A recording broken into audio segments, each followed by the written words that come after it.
رحم اللہ من قرأ الفاتحہ بسم اللہ الرحمن الرحیم الحمد للہ رب العالمین الرحمن الرحیم مالک یوم الدین ایاک نعبد و ایاک نستعین اهدنا الصراط المستقیم صراط الذین انعمت علیہم غیر المغضوب علیہم ولا الضالین صلی علی محمد اعوذ باللہ من الشیطان الرجیم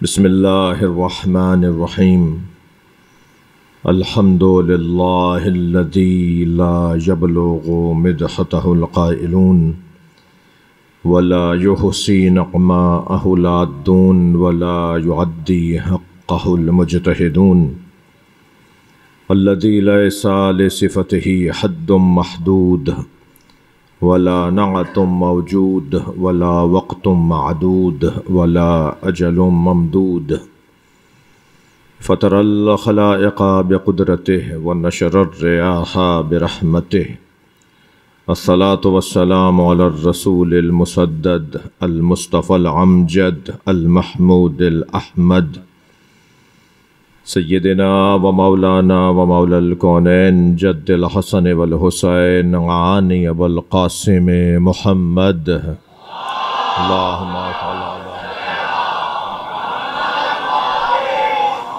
وآلہ الطیبین الطاہرین المعصومین الذین قال اللہ انما یرید اللہ لیذہب عنکم الرجس اہل البیت ویطہرکم تطہیرا اللہم صل علی محمد وعلی محمد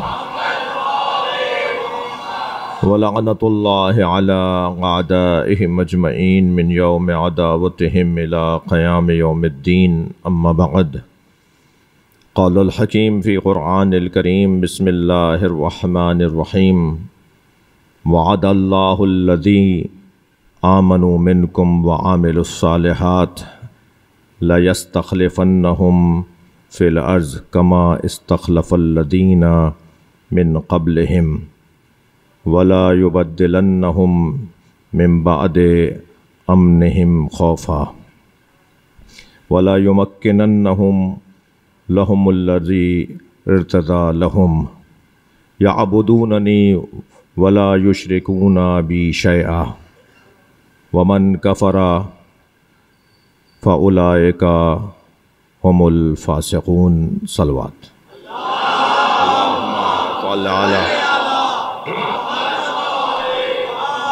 التماس کروں گا ایک سورہ فاتحہ پڑھ لیجئے آپ تمام حاضرین کے مرحومین بالخصوص مولانا باقر زیدی صاحب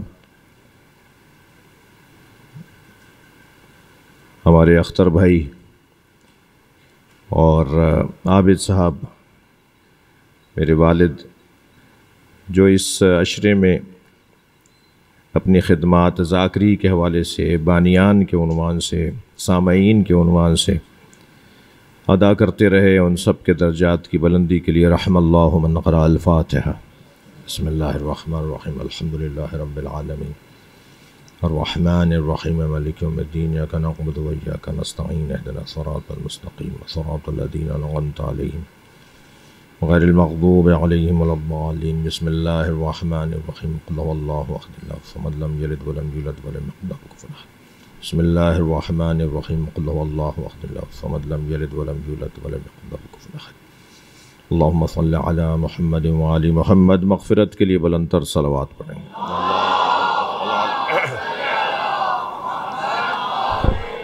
حقیقت امر یہ ہے کہ اس پورے عشرے کا عنوان معرفت امام زمانہ ہے اور اس عنوان پر مختلف خطبہ ذاکرین شعراء اپنی محنتوں کو پیش کرتے ہیں اور میں اپنے حصے کی جیسا کہ عزیزی نے کہا کہ یہ 20واں سال ہے اور ارادہ ہے کہ یہاں پڑھی گئی مجالس کو ایک کتاب کی شکل میں بھی شائع کیا جائے اور وہ تقریباً کمپوزنگ کا کام ہو رہا ہے اور شاید آدھا کام ہو چکا ہے تو ہو سکتا ہے آئندہ سال کے اس عشرے میں ویسے بھی اللہ سے ایسے ہی کاروبار کرنا چاہیے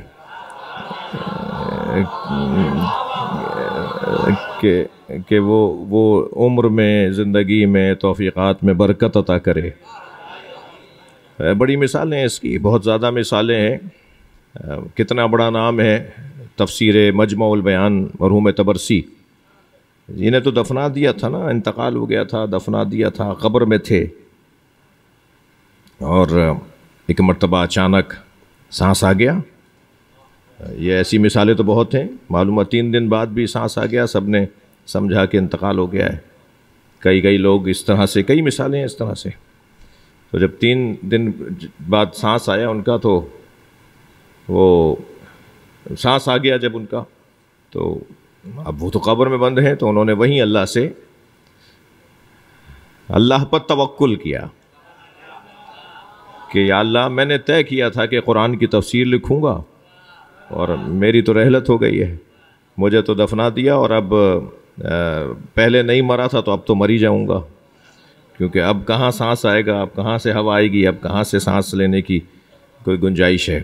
تو بس اسی اسرا میں ایک مرتبہ قبر کھلنا شروع ہوئی۔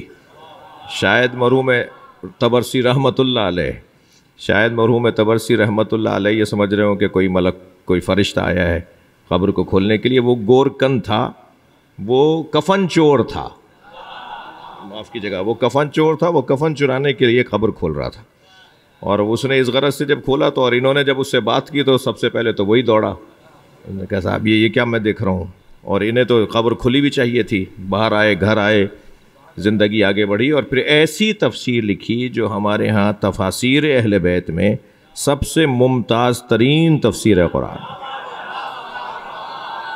صلوات پڑھیں ذرا محمد و آل محمد۔ کیسا ہو سکتا ہے؟ تو یہ جو اللہ سے معاملات ہیں نا، ان میں یہ ممکن ہے جی۔ اور بھی بہت ساری مثالیں ہیں اس کی، کہ خود بڑا نام، میں اس وقت یہ ارادہ نہیں تھا کہ میں یہ واقعہ سناؤں، لیکن کتنا بڑا نام ہے آیت اللہ عبد الکریم حائری رحمۃ اللہ علیہ، جنہوں نے حوضہ علمیہ قم کی بنیاد رکھی،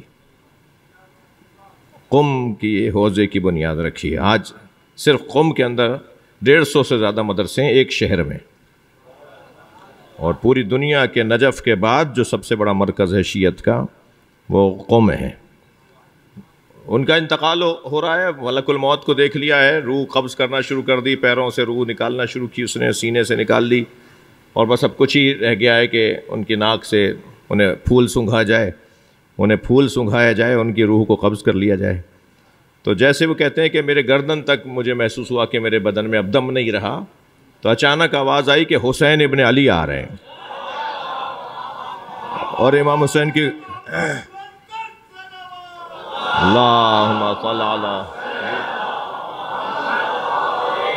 اور امام کی کرسی لگائی گئی، امام اس پہ تشریف فرما ہوئے۔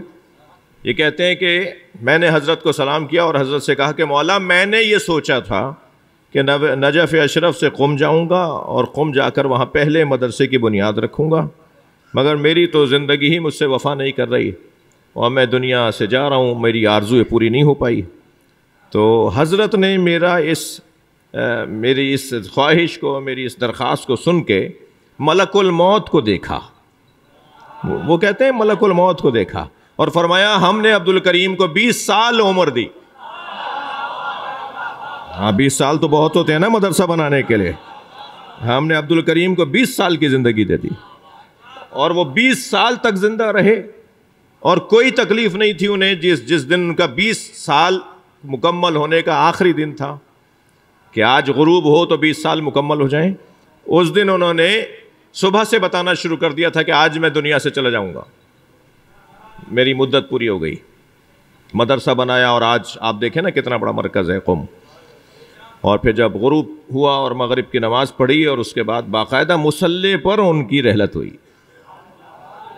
تو یہ ممکن ہے بھائی، اللہ سے ذرا سا سودا کر لیتے ہیں۔ ایک صلوات پڑھ لیں ذرا محمد و آل محمد، اللہم صل علی محمد و آل محمد، اور اس سے بلند صلوات نبی اور آل نبی، اللہم صل علی۔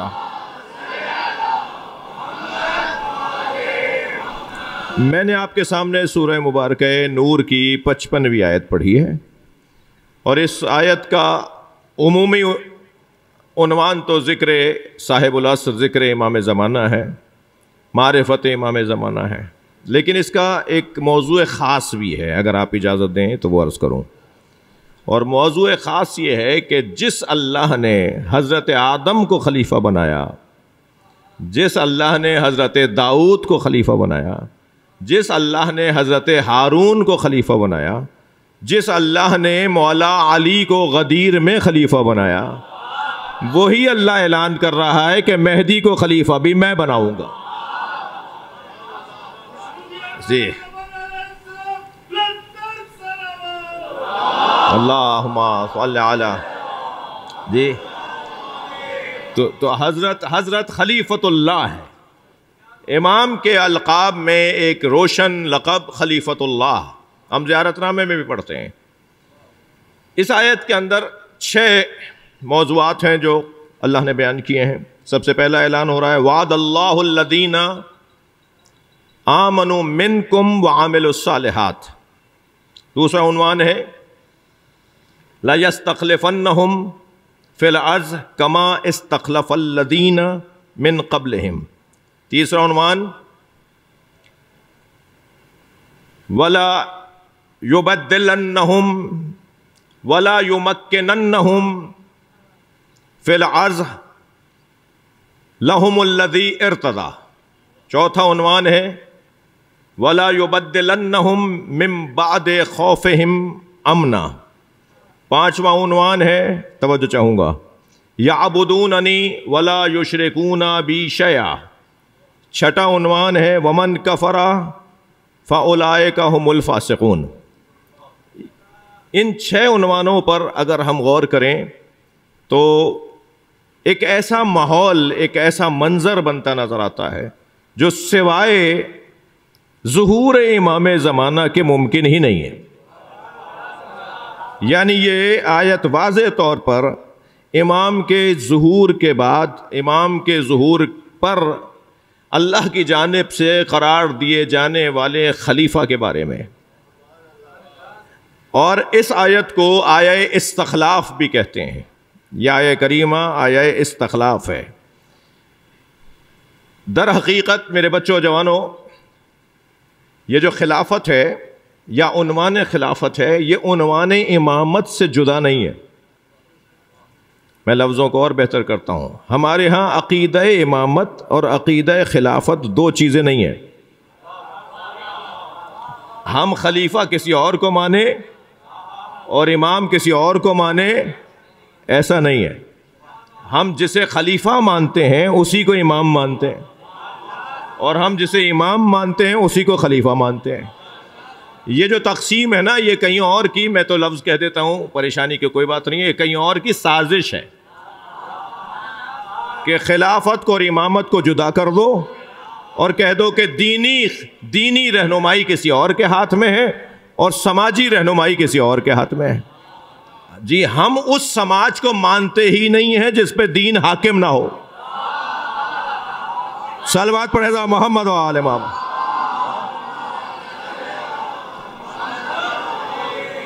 وہ سماج ہی نہیں ہے، وہ تو جانوروں کا ماحول ہوگا، وہ تو حیوانوں کا ماحول ہوگا. جس سماج پر دین حاکم نہ ہو وہ سماج انسانی سماج نہیں ہے.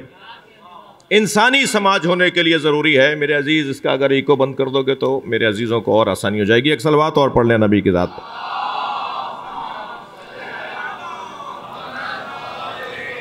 ایک اور بلند صلوات نبی کی ذات پر. حسین امام صاحب آگے تشریف لے آئیے. آپ جو بہت شاید 20 سال سے ہمیں سن رہے ہیں، وہ سب کچھ پیچھے پیچھے بیٹھے ہوئے ہیں ہمارے سارے.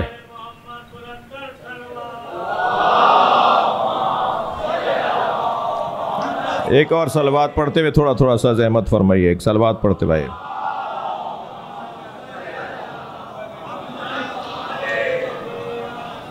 اب ظاہر ہے جو باہر میرے عزیز بیٹھے ہیں انہیں تو میں پتہ نہیں، شاید وجہ ہو کہ انہیں کھلی فضا میں بیٹھنے میں ہی مجلس زیادہ بہتر لگے گی، تو کسی کو زحمت بھی نہیں دینا ہے، لیکن مجلس بھی بنا کر پڑھنی ہے. تو بات آگے بڑھے. دیکھیے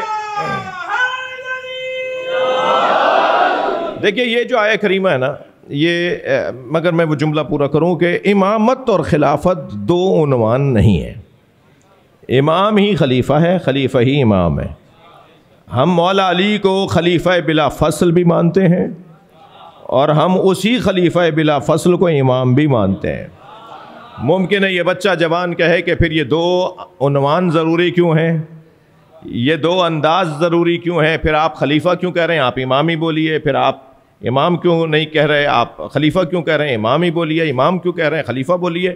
نہیں، یہ خلیفہ ہیں اللہ اور اللہ کے رسول کے، امام ہیں ہمارے.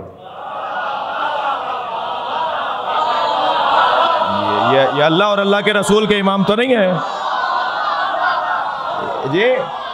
یہ ہمارے خلیفہ تو نہیں ہیں. صلوات پڑھ لیں محمد و آل محمد.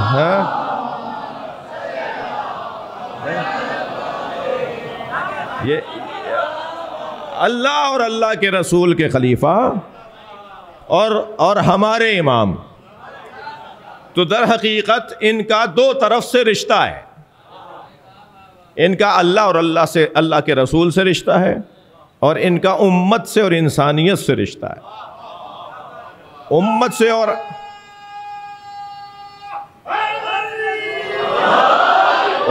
اور انسانیت.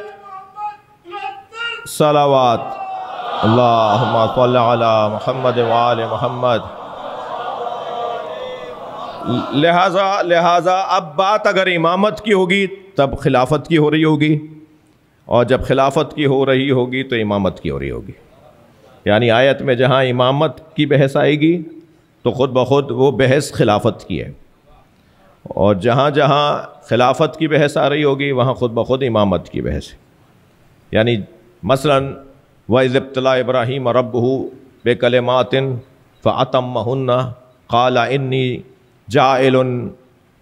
إِنِّي جَاعِلُكَ لِلنَّاسِ إِمَامًا قَالَ وَمِنْ ذُرِّيَّتِي قَالَ لَا يَنَالُ عَهْدِ الظَّالِمِينَ. یہ جو امامت والی آیت ہے یہ در حقیقت خلافت والی آیت بھی ہے.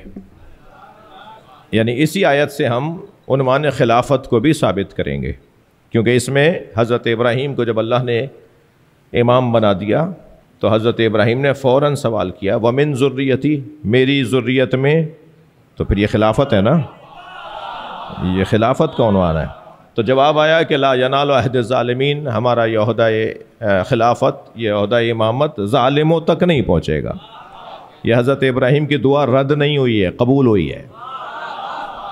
حضرت ابراہیم کی نسل میں کیونکہ ابو لہب کو بھی آنا تھا. صلوات پڑھیں ذرا محمد و آل محمد. اللہم صل علی.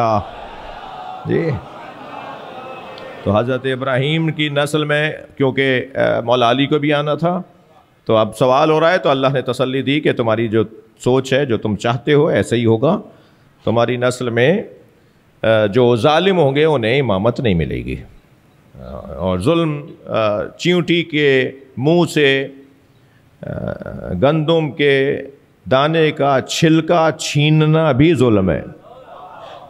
اتنا معمولی سا ظلم بھی ظلم ہے. تو جب اتنا سا ظلم ہے اور قرآن کہہ رہا ہے کہ ظالموں تک ہمارا یہ عہدہ امامت نہیں پہنچے گا، تو ایسا کوئی شخص کہ جو اتنا بھی ظلم کر سکتا ہوگا وہ امام، وہ خلیفہ نہیں بن سکتا. اسی طرح حضرت آدم علیہ السلام کو جب اللہ نے زمین پر خلیفہ بنایا تو یہ در حقیقت ایک امامت کا عنوان بھی ہے کہ جو حضرت آدم کو عطا کیا جا رہا ہے. جی سرکار کی محفل ہے. اب میں اپنے ریکارڈ کرنے والے دوستوں سے کہوں گا کہ مجھ پر احسان کریں، یہ والی جو میری گفتگو ہے اسے مکمل نشر کریں، کہیں آدھے میں نہ کاٹیں، کسی سے زیادہ مجھے مشکل ہو جائے گی. اور وہ یہ کہ حضرت سرکار نبی مکرم کی محفل ہے. مولا علی بھی تشریف فرمائے ہیں، ہمیشہ کی طرح مولا علی تشریف فرمائے ہیں. صحابہ کرام کہتے ہیں کہ اچانک مسجد کے صدر دروازے سے ایک بہت ہی پر نور باوقار ایک روحانی شخصیت داخل ہوئی، اور انہوں نے قریب آتے آتے مولا علی کو سلام کیا. سرکار کو سلام کر کے مولا علی کو سلام کیا، اور سلام جب مولا علی کو کیا تو سلام میں کہا السلام علیکہ یا رابع الخلفاء، اے چوتھے خلیفہ تم پہ سلام. خاموشی تو حق ہے آپ کا. ایک صلوات پڑھیں محمد و آل محمد، اللہم صل علی۔ اور مولا علی نے بھی جواب دیا، مولا علی نے جواب دیا، سلام کرنے والے نے سلام کیا کہ اب اندازہ ہو گیا نا کلپ کاٹنے کی میں نے کیوں روکا تھا، اگر یہیں کلپ کٹ گیا تو کوئی کٹے یا نہ کٹے میں ضرور کٹ جاؤں گا۔ السلام علیکہ اللہم صل علی محمد، السلام علیکہ یا رابع الخلفاء، آنے والے نے سلام کیا، اے چوتھے خلیفہ آپ پہ سلام ہو۔ اور مولا علی نے بھی بڑے اطمینان کے ساتھ اسے مان کر جواب دیا، علی مولا نے اسے مان کر جواب دیا۔ اب یہ جو منظر ہے نا، اس کے بارے میں راوی سوال کرتا ہے امام زین العابدین علیہ السلام سے۔ راوی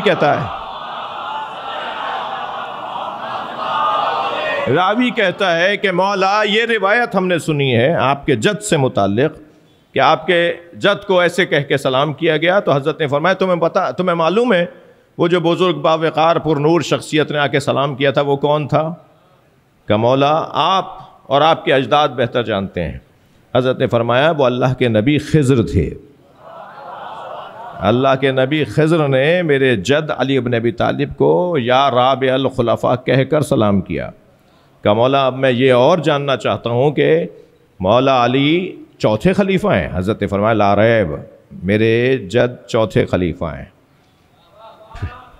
اس لیے کہ اللہ نے سب سے پہلا خلیفہ حضرت آدم کو بنایا۔ بھائی اب آپ دیکھیے گا کہ زمین خلافت کتنی اونچی ہے،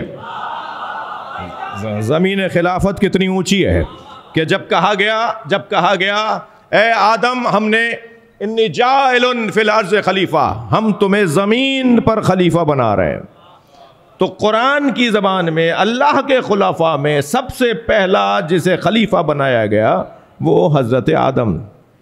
پھر اللہ نے حضرت داؤد سے کہا یا داؤد انا جعلناک خلیفۃ فی الارض، اے داؤد ہم تمہیں زمین پر اپنا خلیفہ بنا رہے ہیں۔ تو اللہ کے بنائے ہوئے خلیفاؤں میں خلفاء میں داؤد دوسرے خلیفہ ہیں۔ اور پھر جب حضرت موسیٰ نے حضرت ہارون سے کہا اے میرے بھائی، اے میرے وزیر، اخلفنی فی قومی وصلح، اے میرے بھائی میری قوم میں میرے خلیفہ بن کے رہو، تو قرآن کی زبان میں تیسرا خلیفہ حضرت ہارون ہے۔ اور پھر جب نبی نے غدیر میں کہا من کنت مولا فہذا علی مولا، تو اللہ کے نظام میں بننے والا چوتھا خلیفہ علی ہے۔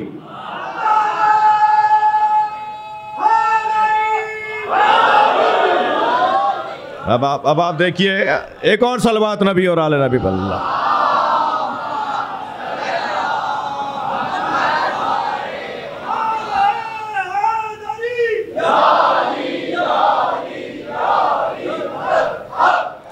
میں سمجھتا ہوں کہ میرا مقدمہ، میرے مضمون کا مقدمہ یہاں ایک حد تک روشن ہے کہ خلیفہ اللہ بناتا ہے، خلیفہ اللہ بناتا ہے۔ اور اس پہ دلیل کیا ہے؟ اس پہ ایک دلیل جہاں امامت کی بات آئی اللہ نے کہا وَجَعَلْنَا مِنْهُمْ أَئِمَّةً يَهْدُونَ بِأَمْرِنَا، ہم نے ان میں سے کچھ کو امام بنایا ہے۔ کبھی کہا وَجَعَلْنَاهُمْ أَئِمَّةً يَهْدُونَ بِأَمْرِنَا، اور ہم نے انہیں امام بنایا ہے۔ یہاں بھی اللہ امام بنانے کے بارے میں بھی اللہ کہہ رہا ہے ہم نے امام بنایا ہے۔ اچھا ہم انہیں امام بناتے ہیں، ہم ان میں سے کچھ کو امام بناتے ہیں، جی جن میں سے اللہ امام بناتا ہے، اس کا مطلب ہے کہ وہ 12 سے زیادہ ہیں نا۔ اللہ نے جنہیں امام بنایا وہ تو 12 ہیں، ٹھیک ہے، اور جن میں سے اللہ نے امام بنایا وہ 12 سے زیادہ ہوں گے نا۔ تو اللہ کن میں سے امام بناتا ہے؟ اللہ جن میں سے امام بناتا ہے ان میں سے ایک کا نام عباس ہے۔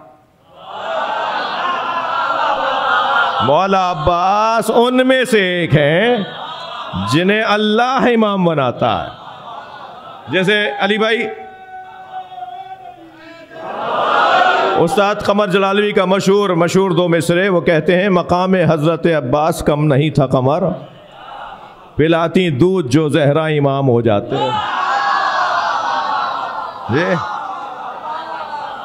تو جن میں سے اللہ امام بناتا ہے ان کا معیار، ان کا مقام، ان کی عظمت سب پہ روشن ہونی چاہیے، سب پہ روشن، خاص طور پر مولائیوں پر روشن ہو۔ تو امام بھی اللہ بناتا ہے، خلیفہ بھی اللہ بناتا ہے۔ اس آیت کریمہ میں اللہ ارشاد فرما رہا ہے وعد اللہ الذی آمنوا منکم۔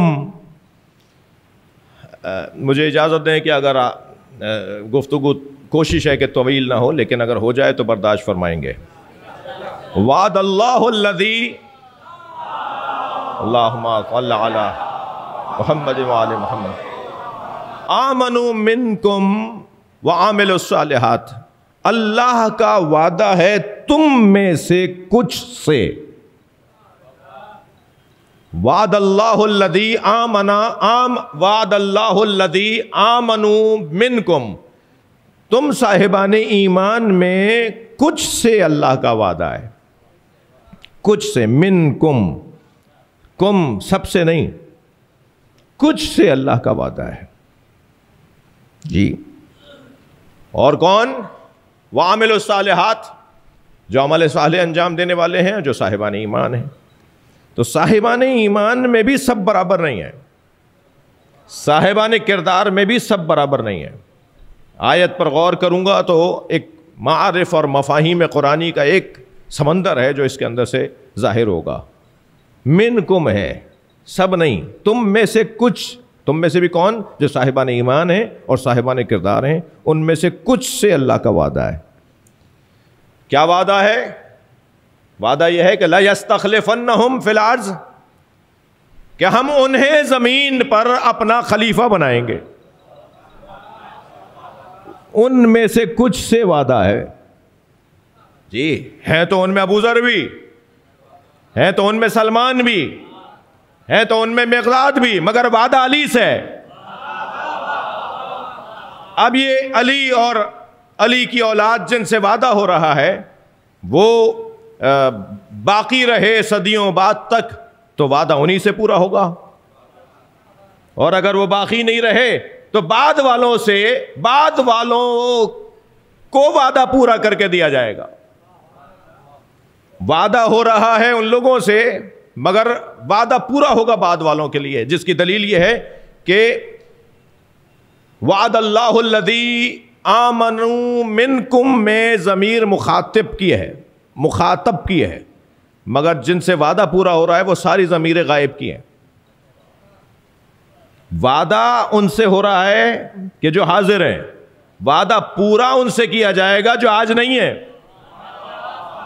میں لفظوں کو اور بدل دیتا ہوں، وعدہ علی اور وعدہ سیدہ زہرا اور وعدہ نبی سے ہو رہا ہے، مگر پورا ہوگا امام زمانہ حضرت مہدی کے زمانے میں۔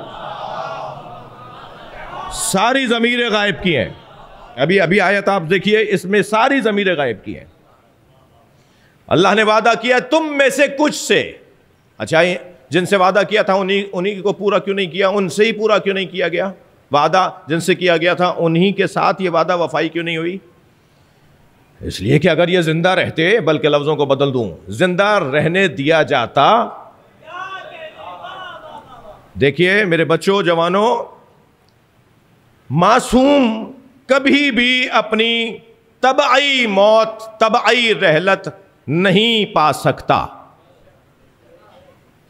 معصوم امام کی طبعی موت نہیں ہو سکتی، اس لیے کہ موت لازمہ ہے بدن میں عدم اعتدال کا، بدن میں عدم اعتدال کا لازمہ ہے موت، اور معصوم کہتے ہی اسے ہیں جس کے ہاں عدم اعتدال نہ ہو، جس کے ہاں اعتدال ہی اعتدال ہو، اور شدت اعتدال کو عصمت کہا جاتا ہے۔ عدل جب کمال پر ہو، عدل جب شدید ہو جائے تو اس کیفیت کو عصمت کہا جاتا ہے۔ لہٰذا میں ایک جملہ کہنے میں بہت ہی اطمینان رکھتا ہوں کہ اگر ائمہ معصومین کو تلوار یا زہر سے نہ مارا گیا ہوتا تو مولا حسن آج بھی ہوتے، امام صادق آج بھی ہوتے، یہ سارے ائمہ آج بھی ہوتے، انہیں یا تلوار سے مارا گیا یا زہر سے مارا گیا۔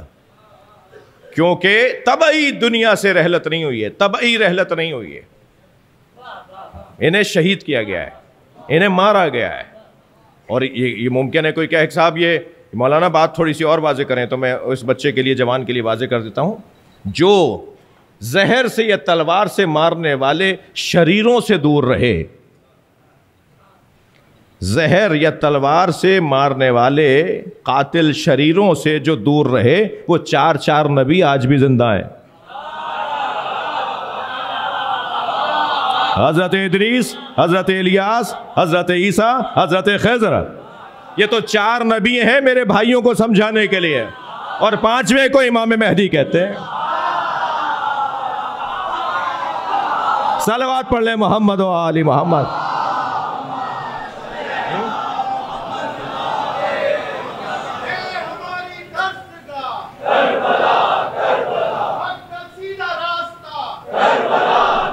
ماشاءاللہ، بلند صلوات محمد و آل محمد. اللہم صل علی.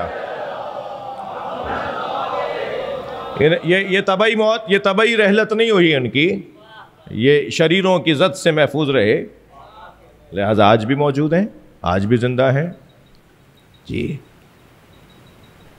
تو اب وعدہ ہو رہا ہے جن سے، پورا ان سے نہیں ہو رہا، یعنی ان کے ساتھ پورا نہیں کیا جا رہا، اس لیے کہ وہ ہے نہیں، اس لیے کہ انہیں شہید کر دیا گیا ہے، جس معنی میں عرض کر رہا ہوں. ورنہ تو ہم سے زیادہ زندہ وہ ہیں. یعنی میں شہنشاہ حسین نقوی زندہ ہوں، اس پر مجھے شک ہونا چاہیے. امام حسین زندہ ہیں، اس پہ یقین ہونا چاہیے. امام صادق سے زیادہ زندہ کون ہے بھائی؟ امام رضا سے زیادہ زندہ کون ہے؟ مگر جس معنی میں عرض کر رہا ہوں، اس معنی میں یہ کہ انہیں زہر دیا گیا، انہیں تلوار سے شہید کیا گیا. تو وعدہ ان سے ہو رہا ہے اور پورا کیا جا رہا ہے، لہٰذا ساری ضمیریں غائب کی ضمیریں ہیں. لا یستخلفنہم غائب ہے، وہاں کیا ہے؟ وعد اللہ الذین آمنوا منکم، اور منکم سے وعدہ ہوا ہے، اور پورا ہوگا کن سے؟ جو ہم ہیں، جو موجود نہیں ہیں، جو آگے جا کے آئیں گے، جو بعد میں آئیں گے، ان سے وعدہ پورا ہوگا. کیا وعدہ ہوا ہے؟ اللہ نے کیا وعدہ کیا ہے صاحبان ایمان سے اور صاحبان کردار سے؟ وعدہ یہ کیا ہے کہ ہم زمین پر انہیں خلیفہ بنائیں گے، ہم زمین پر انہیں امام بنائیں گے، ہم زمین پر انہیں خلیفہ بنائیں گے. کما استخلف الذین من قبلہم، جیسے کہ ان سے پہلے والوں کو بھی ہم نے ہی خلیفہ بنایا ہے. اب فخر الدین رازی صاحب اس آیت کی تفسیر میں مراد لیتے ہیں خلفائے ثلاثہ کو، کہ کیونکہ انہیں بھی اللہ نے بنایا ہے، اس لیے یہ بعد والوں. تو اللہ نے انہیں کہاں بنایا ہے بھئی؟ یہ ممبر عقائد امامیہ کے دفاع کا ممبر ہے. جب مجھے پریشانی نہیں ہے تو کسی اور کو بھی پریشانی نہیں ہونی چاہیے. یہ عقائد امامیہ کے دفاع کا ممبر ہے. جی کب بنایا بھائی اللہ نے انہیں؟ اب دیکھیے نا، اب دیکھیے کاریگری دیکھیے. آپ سب کی سلامتی کے لیے بلند تر صلوات.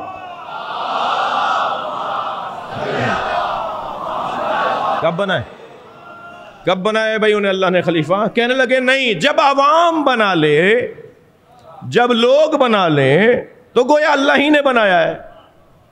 تو پھر قائم رہنا اس قاعدے پر، جنہیں لوگ بنا لیں انہیں گویا اللہ ہی نے بنایا ہے. تو پھر نمرود، حامان، شداد، یہ قاعدہ نہیں چلے گا بھائی کہ جنہیں عوام نے بنا لیا، جنہیں لوگوں نے بنا لیا. عوام اسے کیسے اپنا پیشوا بنا سکتی ہے جو عوام بنائے گئے پیشوا کے دل کے حالات کو نہ جانتی ہو؟ بھئی گردن ہلا دو اگر بات جاری ہے تو. جو عوام اپنے بنائے ہوئے پیشوا کے دل کے حالات کو نہ جانتی ہو، وہ اپنے اوپر انہیں پیشوا کیسے بنائے گی؟ اس لیے کہ پیشوا بنانے کے لیے، یعنی سربراہ، امام، خلیفہ، پیشوا بنانا، اپنے اوپر ترجیح دینا، اپنے سے زیادہ با ایمان ماننا، اپنے سے زیادہ با کردار ماننا، یہ کیسے پتہ چلے گا؟ میں تو آپ کے دل کے حالات کو اور آپ تو میرے دل کے حالات کو نہیں جانتے. تو پھر خلیفہ بھی وہی بنائے گا، امام بھی وہی بنائے گا، نبی رسول بھی وہی بنائے گا جو جانتا ہو کہ دل میں کیا گزر رہا ہے، جو حالات قلبی کو جانتا ہو. تھکیے گا نہیں میری باتوں سے. جو حالات قلبی کو جانتا ہو وہی طے کرے گا یہ تمہارا بڑا ہے. تو عوام تو نہیں جانتی کہ کون میرا، یا اللہ جانتا ہے یا اللہ نے جاننے کا رستہ بتایا ہے.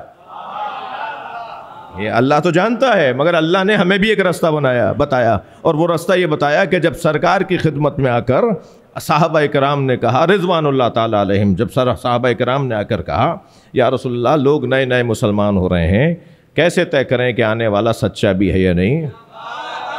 تو حضرت نے فرمایا ان کے سامنے علی کا ذکر کیا کرو، چہرہ پکار کے بتائے گا، اگر چہرہ اتر جائے تو سمجھو منافق ہے، اور اگر چہرہ کھل جائے تو سمجھو کہ سچا ہے، مومن ہے.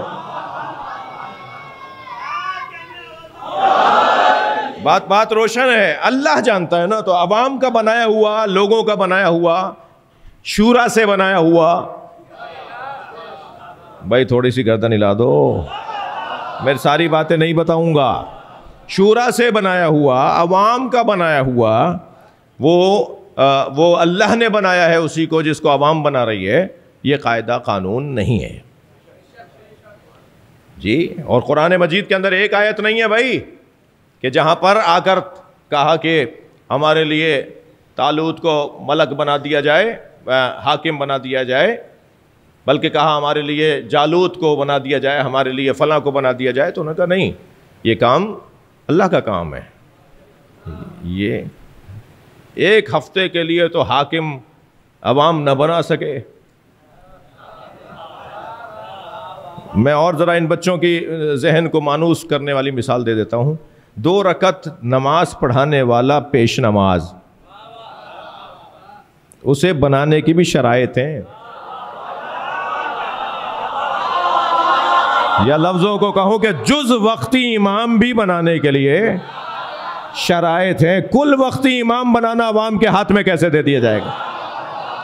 اس کے لیے تو کام ہے کہ اللہ بنائے گا کہ کون تمہارا امام ہے، کون تمہارا خلیفہ ہے. اور قرآن بھی یہی پکار کے کہہ رہا ہے کہ لَيَسْتَخْلِفَنَّهُمْ فِي الْأَرْضِ كَمَا اسْتَخْلَفَ الَّذِينَ مِن قَبْلِهِمْ. جیسے پہلے کب ہوا یہ؟ تو پہلے قرآن مجید کے اندر جیسے میں نے ابھی مثال دی، حضرت آدم کو اللہ نے بنایا، حضرت داؤد کو اللہ نے بنایا، حضرت ہارون کو اللہ نے بنایا جی، حضرت ابراہیم کو اللہ نے بنایا. یہ قرآن مجید کے اندر ایک مثال بھی ہوتی تو کافی تھا. خمس کے اوپر تو ایک ہی آیت ہے نا ہمارے پاس. پورے قرآن میں خمس کی ادائیگی پر ایک ہی آیت ہے. تو کوئی کہہ دے گا کہ صاحب ایک آیت کافی نہیں ہے، ہم تو 25 آیتیں ہوں گے تو مانیں گے.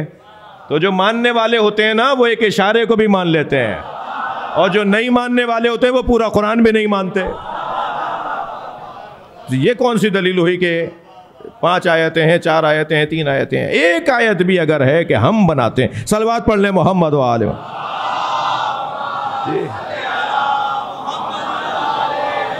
کما استخلف الذین من قبلہم، ہم جیسے پہلے بنایا گیا. اچھا پھر ایک اور اعتراض اس آیت کے اوپر، یعنی ایک اور سوال اٹھایا. پوری کوشش کی ہے ہمارے بڑے بھائیوں نے کہ کسی طرح اس آیت کا رخ موڑ کر کہیں اور لے جائیں. جی بڑے بھائی ہیں بھائی.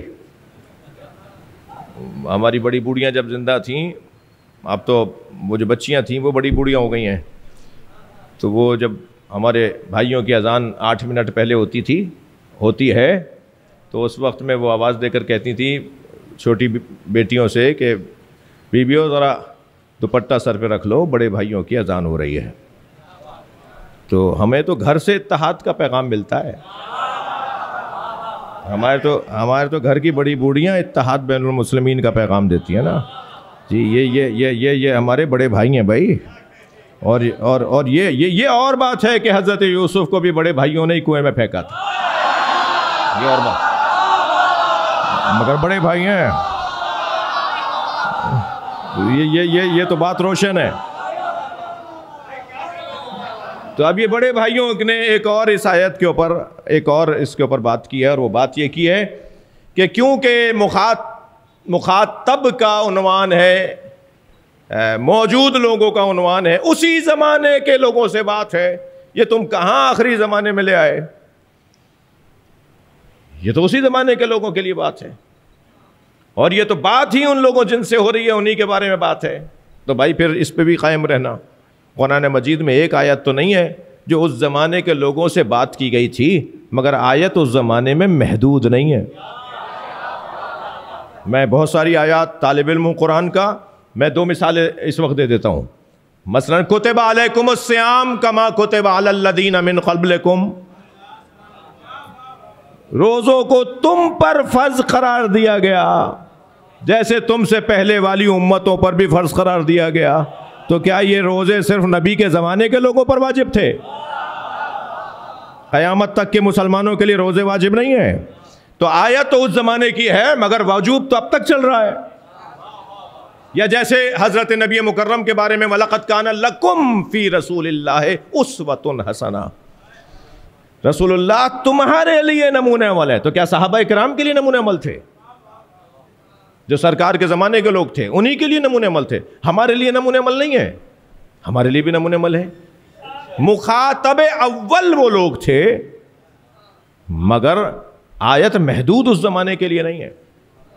یاد رہے آیت نازل ہوئی ہے نبی کے, آیات نازل ہوئی ہیں, قرآن نازل ہوا ہے نبی کے زمانے میں, مگر قرآن تو اس زمانے کے لیے محدود نہیں ہے, بلکہ بہت ساری آیات تو ایسی ہیں کہ جن کا ظہور ہی بعد میں ہوا. نبی مکرم نے تو احسان فرمایا کہ اشارے میں بات سمجھا دی. اب اس اشارے کو سمجھنے کے لیے ایک زمانہ آئے گا, ایک دور آئے گا جو نبی کے اس اشارے کو سمجھے گا. مثلا قرآن مجید سورہ مبارکہ نساء کی 59ویں آیت کے اندر اللہ ارشاد فرما رہا ہے, اللہ اکبر, ایک صلوات پڑھیں ذرا محمد و آل محمد.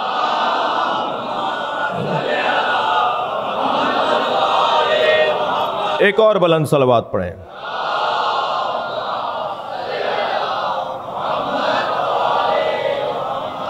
وَإِن مِّنْ أَهْلِ الْكِتَابِ إِلَّا لِيُؤْمِنَنَّ بِهِ قَبْلَ مَوْتِهِ وَيَكُونُ عَلَيْهِمْ شَهِيدًا. اہل کتاب میں کوئی نہیں ہے مگر یہ کہ وہ مرنے سے پہلے مومن ہوگا پھر مرے گا. حجاج ابن یوسف نے اپنے دربار میں آواز دے کر کہا کہ قرآن کی ایک آیت نے میری کمر توڑ دی. اس لیے کہ اور پوچھا گیا کہ کون سی آیت, تو یہ آیت سنا دی. کہا بھئی اس سے کیا مطلب ہے, کیا کیسے کمر ٹوٹ گئی؟ کہا قرآن کہہ رہا ہے کہ کوئی اہل کتاب نہیں ہے مگر یہ کہ وہ مرنے سے پہلے مومن ہو کے مرے گا. تو یہ تو روزانہ مر رہے ہیں, مومن ہی نہیں ہو رہے, مومن ہوئے بغیر مر رہے ہیں. تو اب میں نے طے کیا ہے کہ ان کو میں خود اپنے ہاتھ سے مار دیتا ہوں. تو وہاں ابن حوشب نامی میرے معصوم امام کے شاگرد بیٹھے ہیں. تاریخ بڑی عبرت ہے, تاریخ بہت بڑا سبق ہے جی. روایات کی روشنی میں بہت کچھ پیغامات ملتے ہیں. امام کا چاہنے والا, امام کا شاگرد, دربار حجاج ابن یوسف کا. یعنی ایسا ہو سکتا ہے کہ دربار ظالم کا ہو اور دربار میں جانے والا امام کا شیعہ ہو. دربار میں جانے پر اعتراض نہیں ہوگا, دربار میں پہنچ کر حق نہ بولنے پر اعتراض ہوگا.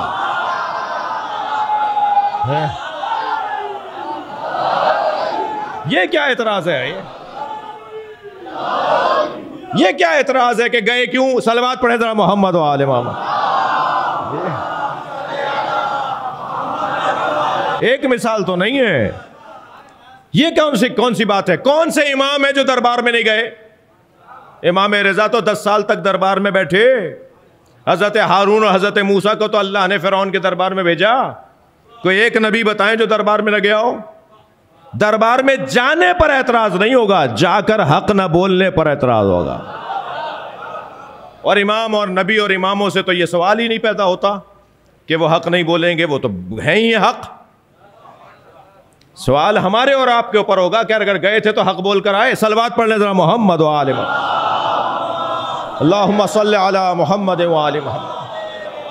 اب ذرا اس روایت میں سنیں, جب اس نے کہا نا کہ آیت تو کہہ رہی ہے اہل کتاب مومن ہو کے مریں گے, اور اہل کتاب تو مومن ہوئے بغیر مر رہے ہیں، لہٰذا میں نے طے کیا کہ ان کو میں ہی مار دیتا ہوں۔ تو ابن حوشب نامی میرے 5ویں امام، امام محمد باقر، اللہم صلی علی، ان کے خاص شاگرد ہیں، ان کی آواز دربار میں بلند ہوئی اور آواز یہ آئی کہ اگر جان کی امان ہو تو کچھ کہوں۔ تو کہا کہ میں نے امان دی۔ کہا حضور یہ آیت تو آخری زمانے کی آیت ہے،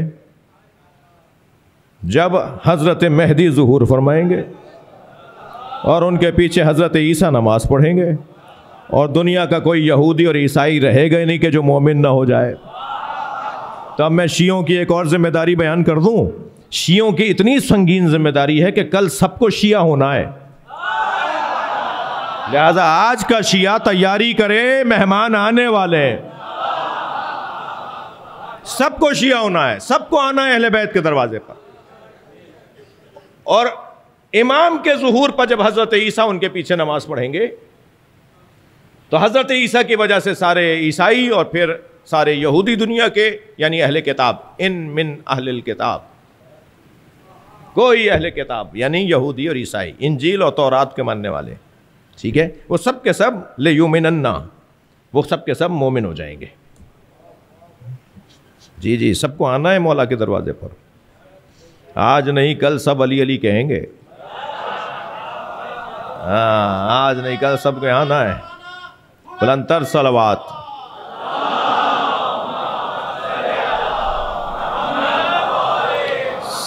سب کو اس دروازے پر آنا ہے۔ یہ امام بارگاہ چھوٹے پڑھنا شروع ہو گئے نا، امام بارگاہ چھوٹے نہیں پڑھ رہے، علی والوں میں اضافہ ہو رہا ہے، اور ابھی اور اضافہ ہوگا، ابھی اور کام بڑھنے والا ہے اور تیزی سے بڑھنے والا ہے۔ زمین ولایت اہل بیت آمادہ ہو چکی ہے، تھوڑی سی میں اور آپ اپنی دانائی سے کاشتکاری شروع کریں گے۔ زمین آمادہ ہونا شروع ہو گئی ہے، لوگ ذہنی طور پہ تیار ہیں، صرف ایک ایک جملے پر کایا پلٹ رہی ہے، صرف ایک ایک جملے پر گاؤں کے گاؤں پلٹ رہے ہیں، ایک ایک جملے پر پورا مکتب کا مکتب تبدیل ہو رہا ہے۔ اس وقت سب سے زیادہ پریشانی ان سے ہے کہ جو میٹھے انداز میں، دھیمے لہجے میں، حکمت و دانائی سے اہل بیت کا پیغام پہنچا رہے ہیں، وہی سب سے زیادہ برے بھی لگ رہے ہیں کہ وہ کام کر رہے ہیں۔ تو جب یہ کہا نا ابن حوشب نے کہ وہ تو آخری زمانے میں جب حضرت مہدی ظہور فرمائیں گے، حضرت عیسیٰ ان کے پیچھے نماز پڑھیں گے تو ساری دنیا مسلمان ہو جائے گی، سب مومن ہو جائیں گے، تو خاموشی سے دیکھتا رہا ان کے چہرے کو اور کہنے لگا یہ بات کہاں سے لائے ہو؟ بات تو یہی ہے، اس آیت کا اس کے علاوہ کوئی حل ہی نہیں ہے، مگر یہ بات کہاں سے لائے ہو؟ تو پھر ابن حوشب نے کہا جان کی امان چاہیے۔ کہا میں نے امان دی۔ کہا یہ محمد باقر نے بتایا ہے، یہ امام محمد باقر نے بتایا ہے۔ صلوات پڑھ لیں مولا کی ذات پر، اللہم صل علی۔ بات تھوڑی سی اور آگے جائے، خلافت کما استخلف الذین من قبلہم، جیسے کہ پہلے والوں کو ہم نے خلیفہ بنایا۔ وَلَا يُمَكِّنَنَّ لَهُمْ دِينَهُمُ الَّذِي ارْتَضَىٰ لَهُمْ، تیسرا عنوان آیت کا، اور ہم غلبہ عطا کریں گے ان کے دین کو جن کے دین سے اللہ راضی ہو گیا۔ ہم غلبہ عطا کریں گے ان کے دین کو۔ اچھا، دین تو ایک ہی ہے بھائی، اسلام ایک ہی ہے نا، کیا دو طرح کے دین ہیں؟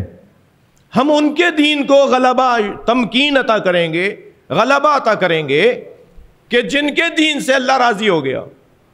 کتنی واضح آیت ہے بھائی، کن کے دین سے اللہ راضی ہوا؟ بھائی دین مرتضی چاہیے علی مرتضی کے ساتھ۔ کس کے دین سے اللہ راضی ہوا؟ اسی کے دین سے اللہ راضی ہوا جس کو ہاتھوں پہ اٹھا کے نبی نے فرمایا من کنت مولا فہذا علی مولا، اور جب نبی نے اعلان فرما دیا تو آواز آئی الیوم اکملت لکم دینکم واتممت علیکم نعمتی ورضیت لکم الاسلام دینا۔ قرآن کی زبان میں اللہ جس دین سے راضی ہوا ہے وہ دین ہے جس میں علی کی ولایت ہے۔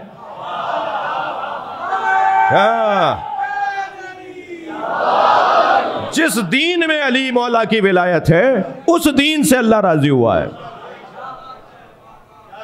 اور جس دین میں علی کی ولایت نہیں ہے، میں اور لفظوں کو بہتر کر لیتا ہوں، لا الہ الا اللہ بہت اچھا جملہ ہے مگر یہ ناتمام ہے، محمد الرسول اللہ پہ قربان مگر یہ ناتمام ہے۔ قرآن کہہ رہا ہے بھائی اتمام کا لفظ وہاں آیا ہے جہاں علی ولی اللہ کا اعلان ہوا ہے، لا الہ الا اللہ محمد الرسول اللہ پر دین تمام نہیں ہوا۔ ہاں اگر یہ آیت سے ہٹ کر بول رہا ہوتا نا تو ابھی کچھ نہ کچھ ہو جاتا کچھ دیر بعد۔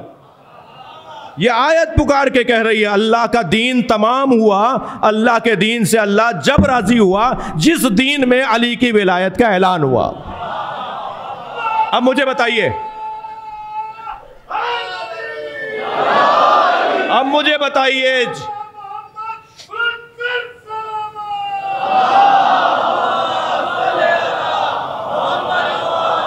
جس دین سے اللہ راضی ہوا وہ دین جس کا عنوان کلمہ توحید اور کلمہ رسالت کے بعد کلمہ ولایت علی ہے، مجھے بتائیے کہ وہ دین وہ ہے کہ جو مہدویت کو مانتا ہے، یا وہ دین مہدویت کو مانتا ہے کہ جس میں پہلا علی نہیں ہے؟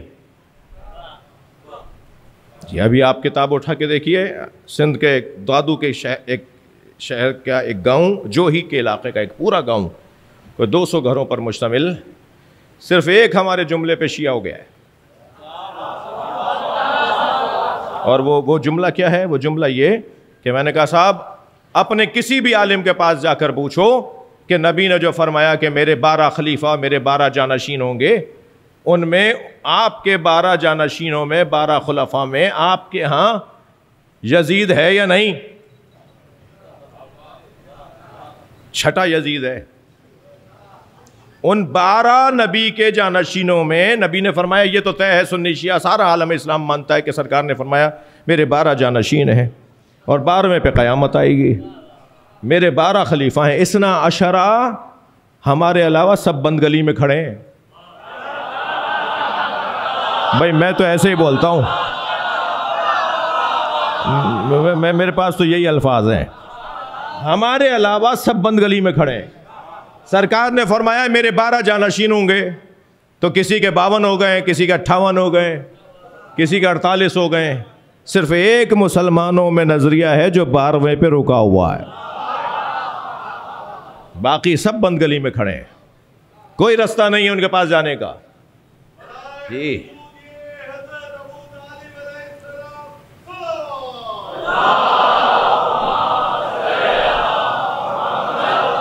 چھٹا وہاں 12 میں چھٹا یزید ہے اور امام حسین کا نام ہی نہیں ہے، تو وہ ہم تو کہہ کر آ گئے، وہ چلے گئے لے کر پوچھنے کے لیے کہ صاحب ایسا ہے؟ کہنے لیں ہاں ایسا ہی ہے۔ کہا چھٹا یزید ہے، حسین ہے ان 12 میں؟ کہا نہیں حسین نہیں ہے، نام نہیں ہے، ویسے تو امام ہے ہمارے، نام نہیں ہے کتابوں میں، یزید کا نام ہے کتابوں میں۔ تو پر ایسے اسلام پہ سلام جس میں چھٹا یزید ہو اور حسین کا نام ہی نہ ہو۔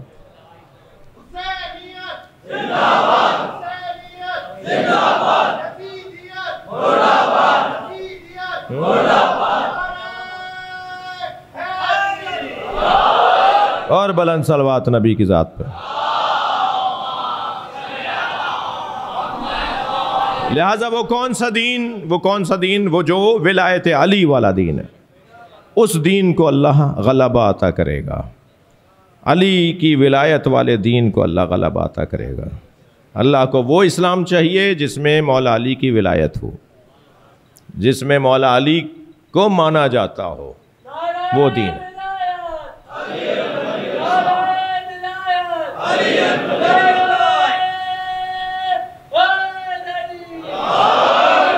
وَلَا يُمَكِّنَنَّهُمْ دِينَهُمُ الَّذِي ارْتَضَىٰ لَهُمْ وَلَا يُبَدِّلَنَّهُمْ مِنْ بَعْدِ خَوْفِهِمْ أَمْنًا۔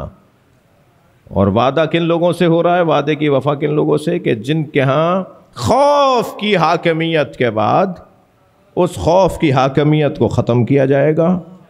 وعدہ کیا ہو رہا ہے؟ وعدہ یہ ہو رہا ہے کہ خوف کی حاکمیت کو ختم کیا جائے گا اور امن کی حاکمیت آ جائے گی. اب خوف کی حاکمیت کہاں ہے؟ اور کہاں صاحب وہ فلاں دور سے فلاں دور مراد ہے، تو وہاں کیا خوف نہیں تھا؟ وہاں کب امن آیا بھائی؟ جنگیں کیوں ہو رہی تھی پھر؟ اگر وہاں امن آ گیا تھا، وہاں خوف نہیں تھا، تو وہاں پر جنگیں کیوں ہو رہی تھی پھر؟ خوف کا خاتمہ ہوگا اور امن کی حاکمیت ہوگی. وہ دور وہی دور ہے کہ ملئت ظلمًا و جورا، وہ زمانہ ظلم و جور سے بھر چکا ہوگا. اس ظلم و جور کو ختم کر کے اس زمانے پر عدل و قسط کو حاکم کیا جائے گا. یہ وعدہ اللہ کر رہا ہے کہ زمانہ عدل و انصاف سے پر ہو جائے گا، خوف ختم ہو جائے گا، امن آ جائے گا. اچھا، یہ ہے چوتھا عنوان جو وعدہ کیا گیا ہے اور جس وعدے کے انتظار میں ہم یہ مجالس کر رہے ہیں. اللہ کے وعدے کے انتظار میں ہم یہ مجالس کر رہے ہیں. یہ مجالس ہو بھی اسی لیے رہی ہیں کہ اللہ کے وعدے کو دہرایا جائے. اللہ کو دہرانے کے لیے نہیں دہرا رہے ہم یاد رکھیں کہ تسلی رکھو، وعدہ ہوا ہے. ہمیں تسلی دینے کے لیے اشرا ہو رہا ہے. صلوات پڑھ لیں ذرا محمد و آل محمد. وعدہ یہ ہے کہ خوف کی حاکمیت ختم ہوگی اور امن کی حاکمیت قائم ہوگی. اور پانچواں عنوان وَيَعْبُدُونَنِي وَلَا يُشْرِكُونَ بِي شَيْئًا. جی، اس زمانے کا ماحول کیا ہوگا؟ اس زمانے کا ماحول یہ ہوگا، وعدہ کیا ہوگا؟ کس چیز کا وعدہ ہو رہا ہے؟ اس زمانے کا ماحول یہ ہوگا کہ صرف اور صرف یعبدوننی، اللہ کی عبادت ہوگی. ولا یشرکون بی شیئا، اور ایک شے کے برابر میں بھی شرک نہیں ہوگا. شرک، نبی فرماتے ہیں الشرک یعدب کدعب النمل. شرک چیونٹی کی چھپی ہوئی چال کی طرح چلتا ہے. ہمارے برابر سے چیونٹی چل رہی ہوتی ہے، ہمیں کوئی آواز ہی نہیں آتی. حتی ہمارے کپڑے پہ چل رہی ہوتی ہے، اس کی چال سے، اس کے پیروں سے ہمیں کوئی آواز نہیں آ رہی. ایسی چھپی ہوئی چال ہوتی ہے اس کی. چیونٹی کی چال اتنی چھپی ہوئی ہوتی ہے، یعنی اندازہ ہی نہیں ہوتا کہ چیونٹی گزر گئی یہاں سے. ایسے ہی ہے جی. یہ کہہ رہے ہیں کہ یہ اس زمانے کی آیت ہے. اس زمانے میں چیونٹی کی چال کے مطابق شرک چل رہا تھا یا گھوڑوں کی طرف دوڑ رہا تھا؟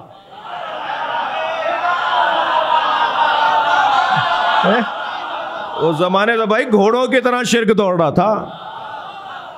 یہ زمانہ کون سا زمانہ ہوگا جس کا اللہ وعدہ کر رہا ہے؟ وہ زمانہ کہ جس زمانے میں ایک شے کے برابر میں بھی شرک نہیں ہوگا. سارا معاشرہ موحد معاشرہ ہوگا، اور صرف موحد نہیں بلکہ معبود مطلق ماننے والا ماحول ہوگا. اللہ کے عبد محض رہتے ہوں گے، صرف اللہ کی بات ماننے والوں کا زمانہ، صرف اللہ کی بات ماننے والوں کا زمانہ. یعبدوننی ولا یشرکون بی شیئا، یہ پانچواں وعدہ ہے جی. ومن کفر فاولئک هم الفاسقون. جنہوں نے کفر اختیار کیا، کس بات سے؟ ان پانچوں وعدوں سے، ان پانچوں باتوں سے، ان عنوانات سے جنہوں نے کفر اختیار کیا. کہ وعدہ اللہ کا ہے، وعدہ یہ ہے کہ خلیفہ ہم بنائیں گے. وعدہ اللہ کا ہے کہ جو دین مرتضی دین ہے اس دین کو ہم غلبہ عطا کریں گے. وعدہ اللہ کا ہے کہ خوف کو ختم کر کے امن کو حاکم بنائیں گے. وعدہ اللہ کا ہے کہ معاشرے میں ایک بال برابر بھی شرک نہیں ہوگا. ایسا آئیڈیل ماحول اگر کہیں سوچا جا سکتا ہے تو اسے ظہور امام مہدی کا دور کہا جاتا ہے. صلوات پڑھ لیں محمد و آل محمد.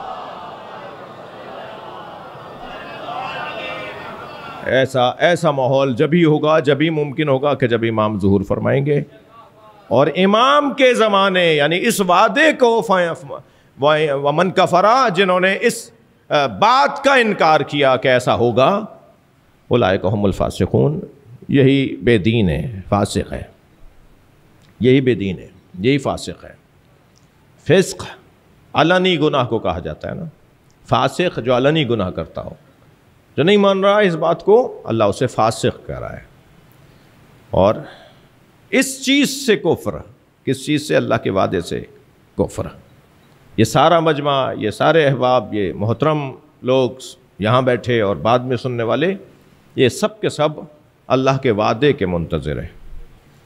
ہم امام کے منتظر ہیں، ہاں ہیں، مگر ہم امام کے منتظر اس لیے ہیں کہ اللہ نے وعدہ کیا ہے، اور ہم در حقیقت اللہ کے وعدے کے منتظر ہیں۔ اور اللہ پکار کے کہہ رہا ہے لا یخلف المیعاد، اللہ اپنے وعدوں کی خلاف ورزی نہیں کرتا، جو اس نے وعدے کیے ہیں وہ سب پورے کرے گا، پورے ہو گئے ہیں اور پورے ہونے والے ہیں۔ اور وہ چاہے گا تو ایک دن کو اتنا طویل کر دے گا کہ ساری دنیا میں امام کے آنے کا ماحول بن جائے گا۔ وہ دن اتنا طویل ہو جائے گا، ضروری نہیں ہے مولانا ایسے ایسے آثار بیان ہوئے ہیں ان کو تو ابھی شروع ہوگا تو 1 سال تو لگے گا انہیں پورا ہونے میں، نہیں، وہ ایک دن ہی اتنا لمبا ہو جائے گا کہ وہ سارا ماحول پوری دنیا میں بن جائے گا، اور پھر آواز آئے گی بقیت اللہ خیر لکم ان کنتم مومنین، اللہ کے بقیہ اگر تم مومن ہو تو تمہارے لیے بہتر ہے۔ اور پھر جب سب آواز سنیں گے تو سب دوڑیں گے اس بقیت اللہ کی طرف، اللہ کے بقیہ، اللہ کے ذخیرے کی طرف۔ بقیہ کا ترجمہ کریں گے ذخیرہ، اللہ کا ذخیرہ شدہ ہی تمہارے لیے بہتر ہے، جسے اس نے بچا کے رکھا ہوا تھا، جسے اس نے سنبھال کے رکھا ہوا تھا، جسے اس نے شریروں کے شر سے محفوظ رکھا ہوا تھا۔ جو اللہ قرآن کا محافظ ہو سکتا ہے وہ ناطق قرآن کا بھی محافظ ہے۔ اس نے جیسے قرآن صامت کو بچایا ہے ایسے ہی وہ قرآن ناطق کو بھی بچانے والا ہے، لہٰذا اس قرآن ناطق کے لیے وہ اعلان کرتا ہے کہ بقیت اللہ خیر لکم، اللہ کا ذخیرہ تمہارے لیے بہتر ہے، وہ تمہارے لیے بچا کے رکھا گیا ہے۔ وہ ایک دم اعلان ہوگا اور سب اس طرف رخ کریں گے، اور جو آمادگی کر رہے ہوں گے، جو آ کے بیٹھ رہے ہیں نا مجلس میں، جو آ کر سن رہے ہیں نا امام کا تذکرہ، بے اثر نہیں ہے یہ مجلسیں، بے نتیجہ نہیں ہے یہ ہمارا اہتمام کرنا، اس کا نتیجہ نکلے گا، اور نتیجہ ایک یہ ہے کہ وہ پیچھے نہیں رہیں گے جو مسلسل امام کی یاد میں مبتلا تھے، وہ سب سے پہلے مکہ پہنچیں گے۔ اچھا ہم تو کراچی میں رہتے ہیں، مکہ المکرمہ کیسے پہنچیں گے؟ وہ اللہ ہمارے لیے عرض کو طے کر دے گا، طی الارض ہو جائے گا، وہ اللہ زمین کو لپیٹ دے گا۔ ہم اپنے گھر سے باہر قدم رکھیں گے تو وہ گھر سے باہر قدم نہیں ہوگا، مکہ المکرمہ میں قدم ہوگا۔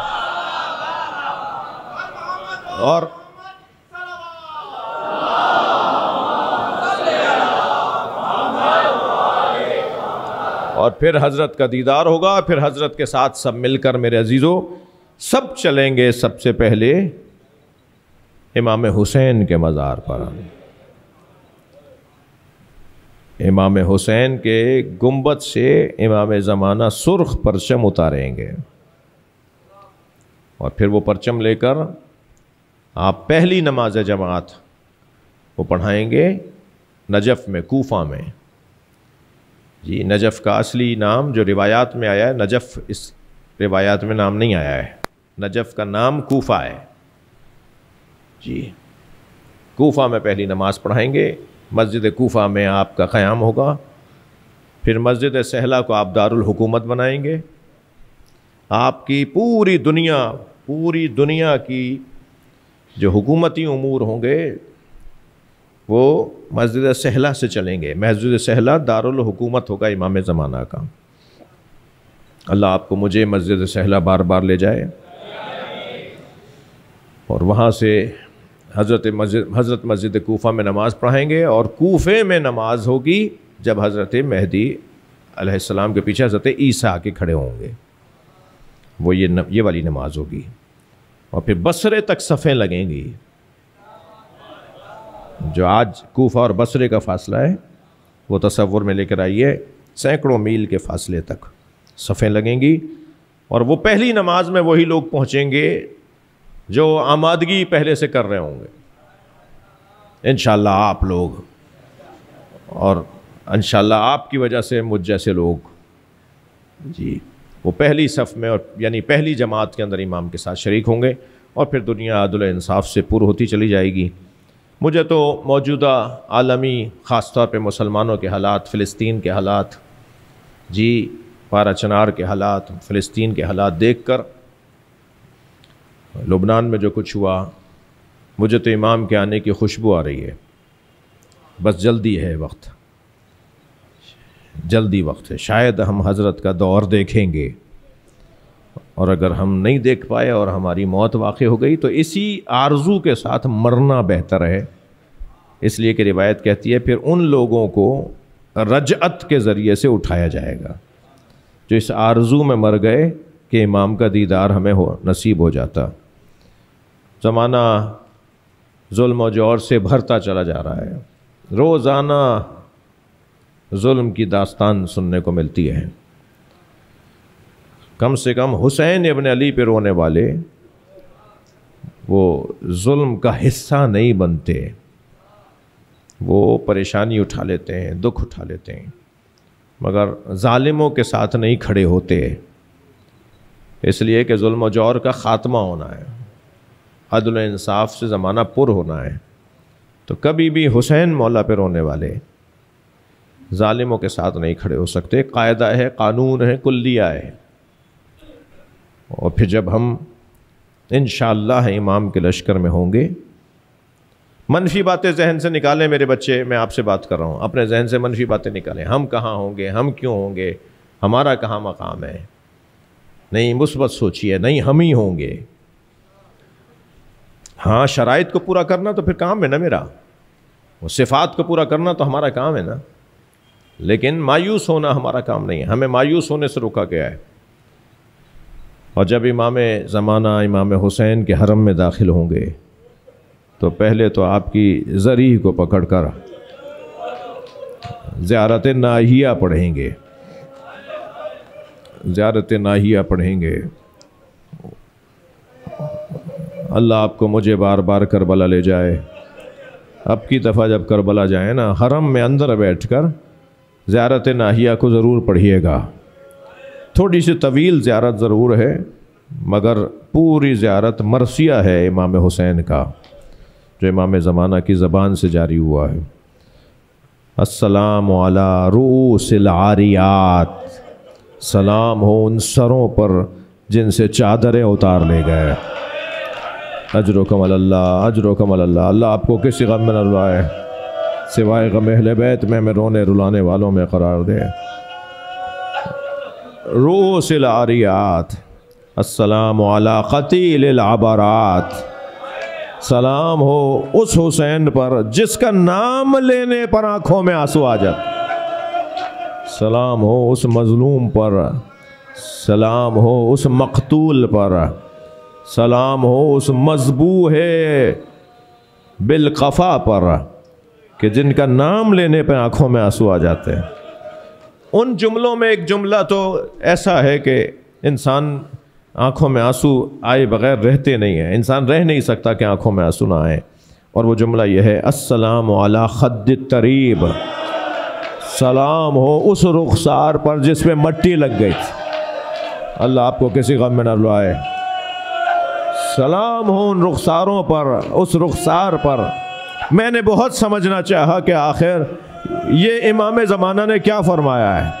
سلام ہو اس رخسار پر جس پہ خاک لگ گئی تھی، مٹی لگ گئی تھی، جس پر مٹی لگ گئی تھی۔ اچھا طریب کہتے ہیں گیلی مٹی کو نا، تو یہاں تو پانی نہیں تھا، یہ گیلی مٹی کیسے لگی تھی؟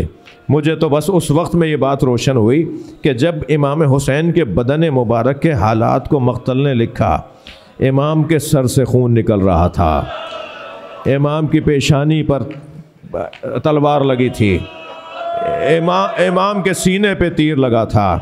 اب جس کا بدن خون میں لت پت ہو، وہ جب خشک مٹی پہ جا کے گرے گا تو وہ مٹی پانی سے گیلی نہیں ہوئی، وہ مٹی امام حسین کے خون سے طریب بن گئی، تراب نہیں طریب، وہ گیلی مٹی بن گئے۔ امام دیکھا ہوگا آپ نے عرب دنیا میں، خاص طور پر ایرانیوں میں، عراقیوں میں، اور ہمارے ہاں بھی بعض جگہ پر ہے کہ روز عاشور کپڑوں پر، منہ پر، سر پر وہ گیلی مٹی لگائی جاتی ہے، وہ مٹی کو گیلا کر کے اس کو لگا دیا جاتا ہے، پھر وہ خشک ہو جاتی ہے، وہ چہرے پہ چہرے پہ مٹی لگی نظر آ رہی ہوتی ہے۔ امام حسین کے رخسار پر ایسی مٹی لگی ہوئی تھی، اور وہ منظر یہ تھا کہ جب آپ گھوڑے سے گرے ہیں تو امام حسین کا چہرہ انور پہلے زمین پہ جا کے لگا ہے۔ سخت جملے ہیں، اللہ مجھے بیان کرنے کی طاقت عطا فرمائے۔ جب امام گھوڑے سے گر رہے تھے نا عزادارو، تو گرتے گرتے اس طرف اشارہ کر کے کہتے تھے لا واللہ مجھے نہیں چاہیے، مجھے نہیں چاہیے۔ جہاں گر رہے ہوتے تھے وہاں اشارہ کر کے فرماتے تھے مجھے نہیں چاہیے۔ آیت اللہ مشکینی فرماتے ہیں جب امام گر رہے تھے نا تو امام کو اپنی ماں زہرا نظر آ رہے تھے، اور جناب زہرا فرماتی تھی میرے لال میری آغوش میں آ جاؤ، اور امام فرماتے تھے اماں مجھے خود گرنے دیجئے، اماں میرا یہ امتحان ہے، مجھے خود زمین کربلا پہ گر۔ اجرکم اللہ۔ گریا ہو گیا، مجلس ہو گئی عزادارو۔ جب امام زین سے زمین کی طرف آ گئے نا تو پسر سعد نے آواز دی خبردار کوئی ذوالجناح کو تیر نہ مارے، میں نے اپنے بچپن میں دیکھا ہے کہ نبی اس پہ بیٹھتے تھے، اسے پکڑ کر لاؤ، میں تبرک کے طور پر اپنے پاس رکھوں گا۔ یزیدی سپاہ کے سپاہی ذوالجناح کو پکڑنے کے لیے آگے بڑھے، مگر یہ کسی کو بھی اپنے قریب نہیں آنے دے رہا تھا، جو قریب آتا تھا پکڑنے کے لیے یہ اسے زخمی کر دیتا تھا۔ 80 سپاہیوں کو ذوالجناح نے زخمی کیا۔ جب سپاہی زخمی ہو کر پیچھے ہٹنے لگے تو پسر سعد نے آواز دے کر کہا ان سے جا کے کہو کہ اب کوئی قریب نہ جائے، اب ذوالجناح کو کوئی نہ پکڑے، چھوڑ دو اسے، یہ کیا کرنا چاہتا، دیکھو کیا کرنا چاہتا ہے۔ جب گھوڑے نے دیکھا نا کہ سپاہی دور چلے گئے ہیں، اب کوئی مجھے پکڑنا یا نہیں آ رہا، تو اس نے دائیں بائیں دیکھنا شروع کیا۔ اسے اندازہ ہوا کہ امام حسین سے دور ہو گیا ہے، تو دوڑا اسی طرف جہاں امام حسین کو اتارا تھا، مگر عزادارو اسے آنے میں دیر ہو گئی تھی، لاشیں بکھرے ہوئے تھے، امام کے سر کو کاٹا جا چکا تھا، امام کے گردن سے خون نکل رہا تھا، یہ ایک ایک لاشے پہ جا کے لاشے کو سونگھتا تھا، اور ایسا لگ رہا تھا جیسے اپنا پھول تلاش کر رہا ہو۔ ہر لاشے کو جا کے سونگ کر آگے بڑھ جاتا تھا، اسی لاشے پہ رکا جو امام حسین کا لاشا تھا۔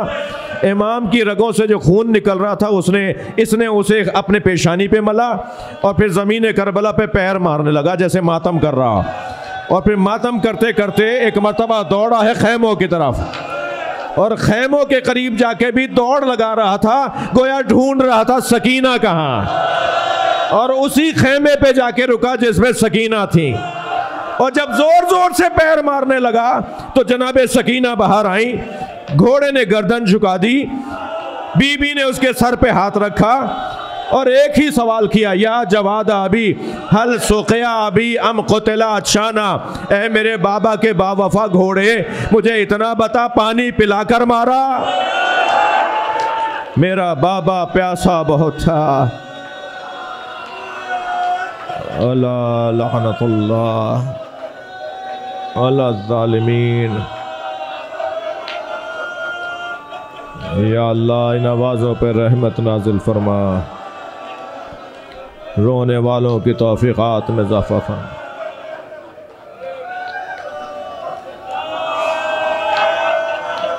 اللہ ان آوازوں پر رحمت نازل فرمائے۔